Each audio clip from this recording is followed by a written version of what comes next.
Pernah nggak sih kalian ngalamin baru ngeliat air lemon aja udah kerasa ngiler dan kecut gitu di mulut? Padahal itu belum diminum.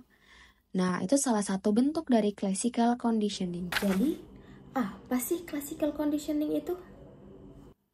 Classical conditioning adalah proses belajar di mana seseorang atau hewan belajar mengaitkan dua stimulus yang berbeda, sehingga stimulus yang awalnya netral bisa memunculkan respons tertentu setelah dikaitkan secara berulang dengan stimulus yang bermakna. Saat meneliti sistem pencernaan anjing, Pavlov secara tidak sengaja menemukan bahwa anjing mulai mengeluarkan air liur bukan hanya saat melihat makanan atau rangsangan tak bersyarat, tetapi juga saat mendengar suara yang sering dikaitkan dengan makanan seperti bunyi bel sebagai rangsangan netral yang kemudian menjadi rangsangan terkondisi. Dalam eksperimennya, Pavlov membuktikan bahwa setelah beberapa kali asosiasi antara bel dan makanan, anjing mulai mengeluarkan air liur hanya dengan mendengar bel, meskipun makanan itu belum diberikan. Air liur yang awalnya merupakan respons tak bersyarat terhadap makanan, kemudian menjadi respons terkondisi terhadap bunyi bel. Dengan demikian, pengondisian klasik menunjukkan bagaimana stimulus yang awalnya netral dapat memicu respons otomatis setelah diasosiasikan secara berulang dengan stimulus yang bermakna.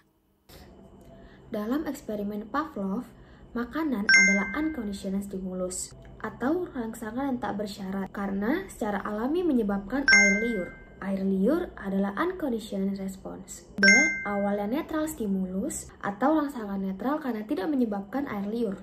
Setelah beberapa kali bel dibunyikan sebelum makanan diberikan, anjing mulai mengeluarkan air liur hanya dengan mendengar bel. Nah, bel kemudian menjadi conditional stimulus atau rangsangan terkondisi. Air liur anjing yang keluar karena bunyi bel disebut dengan conditioned response atau respon terkondisi.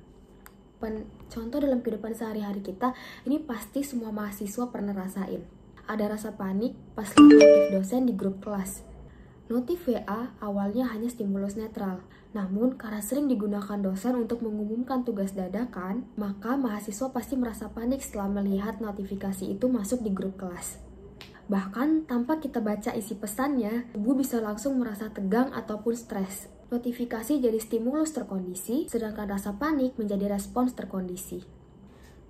Jadi, classical conditioning menjelaskan bagaimana kita bisa belajar secara tidak sadar hanya karena adanya asosiasi antara dua hal. Proses ini bisa memengaruhi kebiasaan, emosi, bahkan keputusan kita dalam sehari-hari. Nah, sampai sini udah ada sedikit gambaran kan tentang apa itu classical conditioning. Segini aja video dari aku, semoga bermanfaat. Bye-bye.